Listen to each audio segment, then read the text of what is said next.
GELISAD, lutte contre l'immigration illégale, c'est quoi assistance de développement, et victime de la traite, plus précisément dans le Golfe, au Koweït, en 2015-2016. Voilà, c'est lorsque je suis rentré en Côte d'Ivoire, j'ai écrit un livre intitulé La prison de l'immigration. Et ça, c'est mon vécu, c'est un document autobiographique que je l'ai réalisé. Et ensuite, aujourd'hui, nous avons créé l'ONG LISA dans l'objectif de pouvoir sensibiliser, partager surtout l'expérience vécue avec notre population jeune qui aujourd'hui constitue la cible de la migration irrégulière et la traite. Donc, je suis là, je vais vous présenter surtout ce que nous avons l'habitude de faire en Côte d'Ivoire en matière de sensibilisation et la prévention. Parce que c'est par manque d'information, aujourd'hui la jeunesse est en train de mourir partout dans les prisons et qui sont en train de subir tout ce que vous connaissez en matière de traite. Voilà, donc ce matin, nous sommes là juste pour partager notre expérience, ce que nous faisons en Côte d'Ivoire. Donc la migration des populations des pays de l'Afrique subsaharienne vers les pays du Nord pour un meilleur avenir. Donc ils sont à la recherche du mieux-être et ils pensent que l'Europe, le Golfe, le Maghreb, c'est un paradis pour eux. Donc ce déplacement massif des jeunes vers les pays d'Europe, supposé tel bonheur, est le fait des réseaux de personnes, surtout des personnes véreuses, qui passent par tous les moyens pour avoir de l'argent et qui aujourd'hui ont créé des réseaux pour commercialiser leurs frères et sœurs. Voilà. Les grandes questions liées à la traite migratoire sont de savoir, 1. Comment éradiquer ce fléau au plan local et international. 2. Comment réussir à empêcher les éventuels candidats à la migration de s'engager dans des aventures ambiguës. Dans cet exposé, nous essaierons, selon nos expériences acquises sur le terrain, montrer comment sensibiliser les potentiels candidats sur les formes de traite existantes et bien aussi montrer comment prévenir les risques liés à la traite des migrants. Les jeunes sportifs, en majorité les footballeurs. Nous prenons le cas de la Côte d'Ivoire. Aujourd'hui, ce phénomène concerne beaucoup, surtout les footballeurs, les jeunes apprenants qui veulent ressembler à Didier Drogba et Yaya Touré et Tofis. Donc, du coup, des jeunes, certaines personnes, comme je l'ai dit dès le départ, des personnes véreuses qui s'approchent de ces enfants, de ces jeunes, qui leur proposent mieux ailleurs. Et je vais t'envoyer soit en Tunisie, là-bas, tu seras un grand footballeur. Et malheureusement, ces jeunes, quand ils arrivent sur le terrain, ils constatent que le rêve qui leur a été vendu depuis le pays, c'est archi faux, et ils n'arrivent même pas à jouer le football, et ils se transforment soit un individu qui est soit en quête à la recherche d'un boulot, tout ça, il perd son rêve.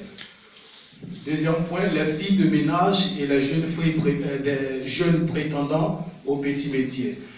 Vous savez, en Côte d'Ivoire, il y a des filles qu'on appelle les filles de ménage, et c'est celles-là même aujourd'hui qui sont victimes. Et comme je le dis, il y a un groupe de personnes qui ont des réseaux et il faut miroiter ces filles. Si je t'envoie en Tunisie, au Koweït, en Arabie Saoudite, peut-être là-bas tu vas avoir plus d'argent et ils vont te payer soit 500 000 francs CFA, 600 000 et du coup elle abandonne son petit travail qui lui donnait de quoi manger au pays et elle s'engage. Maintenant, la troisième personne ici, les migrants à la recherche de luxe. Moi, je parle de luxe dans notre jargon, dans notre milieu, des jeunes qui sont tout le temps sur les réseaux sociaux, cybercriminalité, tout ça, qui parfois trompent la vigilance de certaines personnes et du coup, ils cherchent à aller soit en Europe, ils arrivent, ils cherchent, excusez-moi du terme, une vieille femme là et pour s'approcher, juste pour le luxe. Voilà. Sensibilisation des sportifs, en majorité les footballeurs. Nous avons fait une incursion dans le monde footballistique et de ce fait, Nous partageons aussi l'expérience, partage l'expérience des joueurs victimes, joueurs professionnels, une traite de joueurs victimes, en s'appuyant surtout sur l'expérience des joueurs professionnels comme Didier Drogba, Aristide Bansé et Patrick Mboma. Drogba Didier que nous échangeons parfois avec lui sur la question. Donc actuellement nous sommes en train de préparer quelque chose en Côte d'Ivoire pour la sensibilisation. Et il va aussi partager son expérience, comment Drogba a commencé tout petit et aujourd'hui tous le connaissent en tant que joueur international. Donc il va certainement appuyer le travail de l'ONG Lizard sur le terrain en associant son image à l'ONG Lizard. Il y a aussi Aristide Bansé qui est un joueur burkinabé qui a évolué en Côte d'Ivoire, qui à un moment donné il est venu en Égypte, il a eu un contrat, mais malheureusement il y a eu beaucoup de choses qui se sont déroulées. Donc lui aussi son expérience aujourd'hui ça nous aide dans les campagnes de sensibilisation. Maintenant pour la mise à jour d'informations avec les organes responsables de la formation des footballeurs, nous avons rencontré le ministère des Sports de la Côte d'Ivoire et nous avons présenté surtout notre projet de campagne de sensibilisation, partage d'informations réelles aux sportifs, aux footballeurs. Et je pense que le ministère a pris acte et ils ont décidé de nous donner leur accord institutionnel pour la lutte contre la migration irrégulière des cas de traite des footballeurs. Parce qu'il y a des gens qui créent des centres de formation, c'est ceux-là même qui constituent le nid de la vente de ces jeunes joueurs, et du coup, ils font des trucs sans respecter les normes. Or, en tant qu'un joueur professionnel, pour sortir de ton pays, il te faut une lettre d'invitation, on t'invite. Ensuite, il faut avoir une licence footballistique est délivré par la Fédération ivoirienne de football, mais toutefois, quand un joueur veut sortir hors de la Côte d'Ivoire, l'État de Côte d'Ivoire, c'est-à-dire le ministre de tutelle, doit signer, mettre son cachet sur le document du joueur.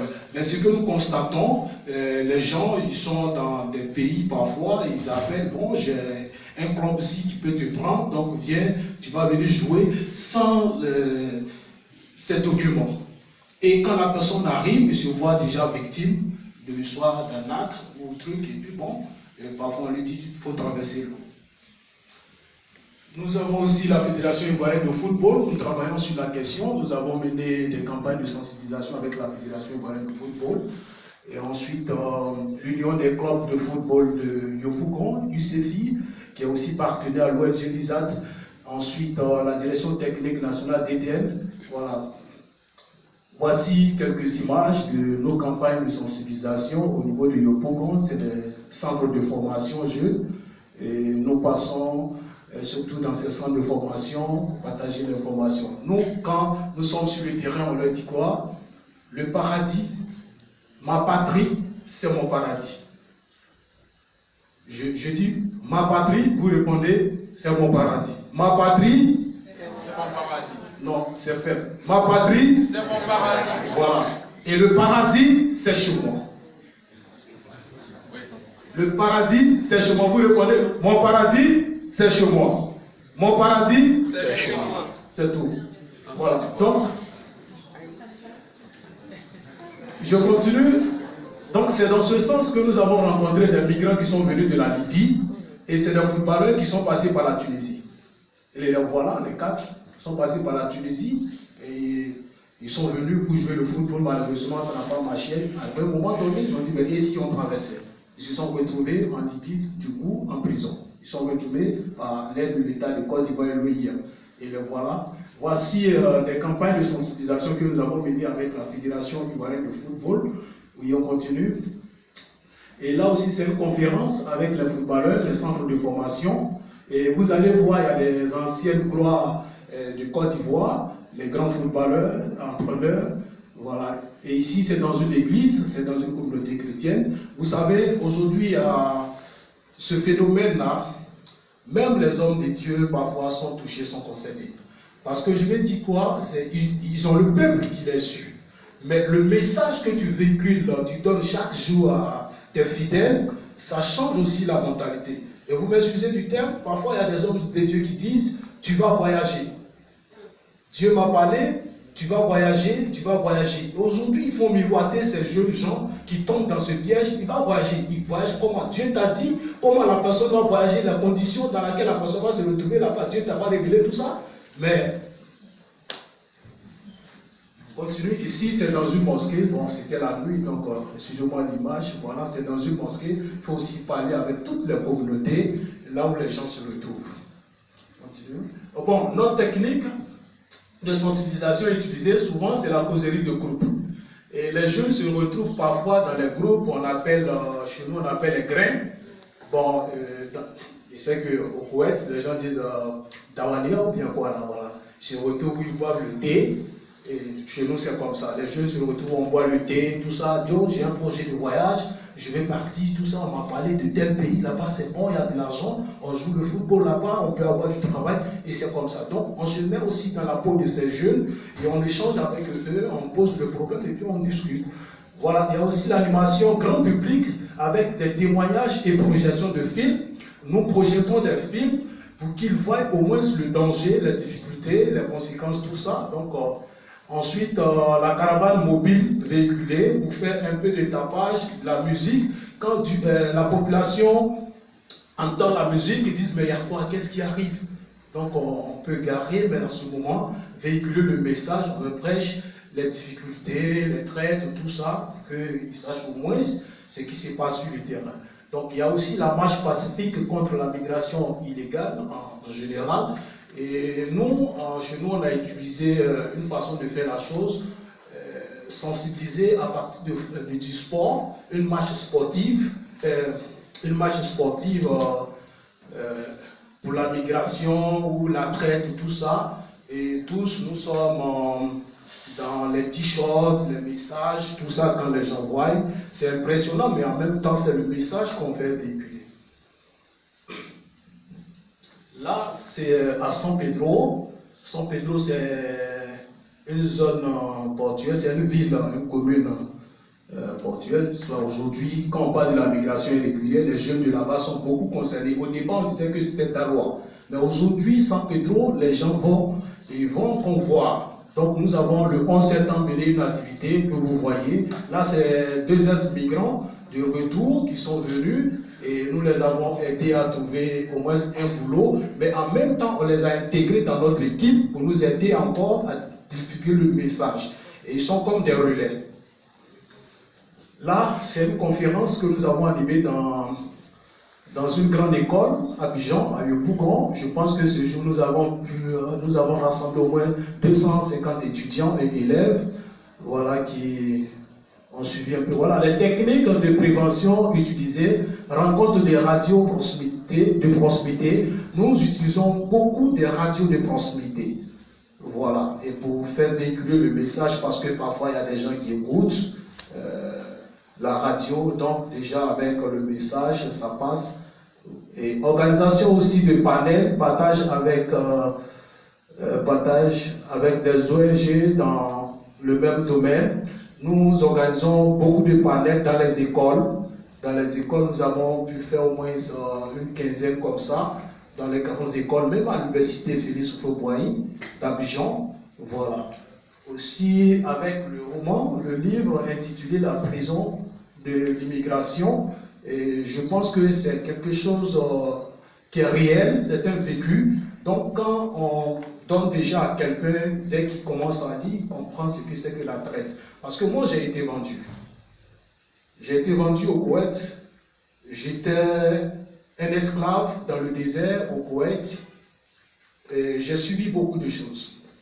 C'est par la grâce de Dieu que je suis devant vous aujourd'hui. J'ai échappé plusieurs fois à la mort. Plusieurs fois, je travaille le pistolet devant moi. On me dit, si tu parles de l'argent, je te tue parce que je t'ai acheté à 450 dinars haïtiens. Je dis, ah bon? Il dit, oui, celui qui t'a envoyé t'a vendu.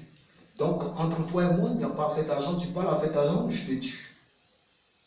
J'ai vécu pas mal de choses. Et deux fois, je suis là, je travaille, tu attends des rafales, papa, et puis tu appelles, chaud, t'as habitué, tu as moi. On m'a poursuivi avec le 4x4 une fois.